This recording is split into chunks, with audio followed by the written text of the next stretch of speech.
Hi, this is Jim Sackman, your Focal Point Business Coach, and we're continuing our series of the Way to Wealth Formula videos. This time we're going to talk about annual planning. And annual planning is all about building a plan for a company for a fiscal year. So,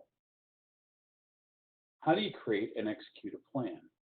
Well, the thing you should do if you've got an existing company is start with last year's financials, because the core of any annual plan is going to be the financial part of its plan.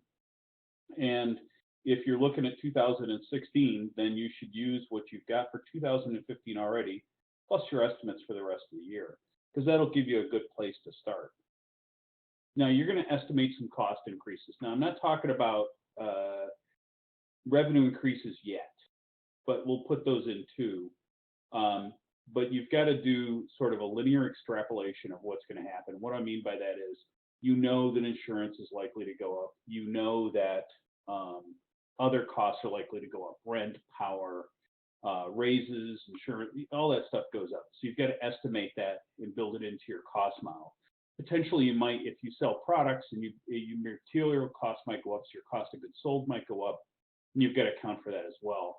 And also, look at what you expect to do in revenue in the next year based on initiatives you already have in place. In other words, looking forward, you want to build a view of 2016 that's based on an extrapolation of what you've done in 2015. And then you add in initiatives.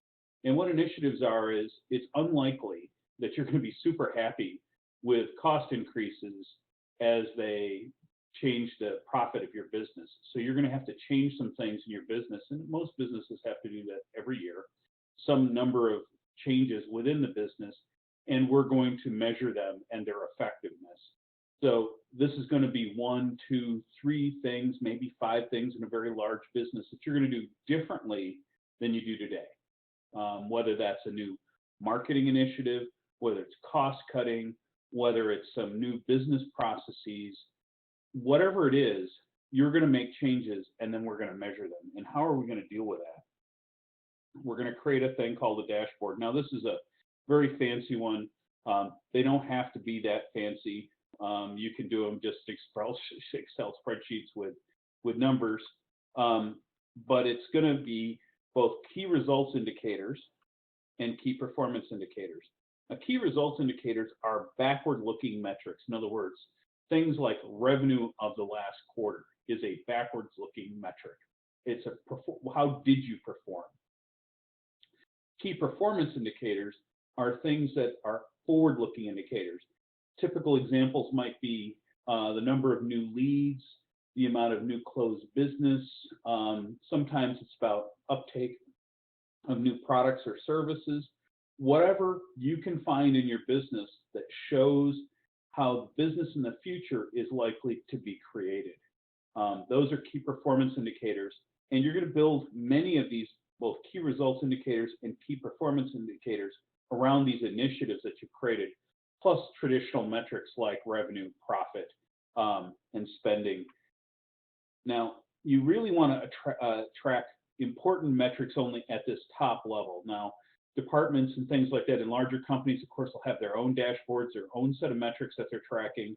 But at an executive level, if you're tracking more than 10 things, you're probably way too much. And 10 is a lot, and probably only at the largest companies.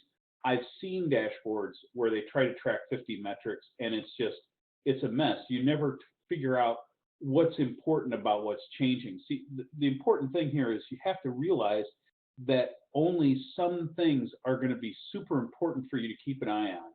And those are what you're going to be tracking here, because this is an executive thing. It's a short form view of the business. Now, a couple things, if you do look at the picture, you'll see that there's green, yellow, and red levels of metrics. And that generally indicates quality or performance of the company as it relates to doing well, doing badly, and doing okay. And of course, if something's in the red, you've got to have to take immediate action. Yellow is something you got to keep your eye on, and green is good, right? So that's the kind of way you treat a dashboard. So you need metrics not only for good performance, but unacceptable performance, because you're going to need to make changes to the way you run the execution of the business if you run into poor performance. And finally, you're going to measure these things either monthly or quarterly. Most large businesses do it quarterly. If you're a small business and you've only got a handful of metrics, maybe you deal with it monthly. So that's something you can think about depending on your business. And you should formally track them and publish them to yourselves. I mean, it's not something, this is the way to make the numbers work in your business, to use them proactively to measure how effective you're being, how, are the things you're doing working. So that's all about annual planning. This is Jim Sackman. Change your business, change your life, and have a great day.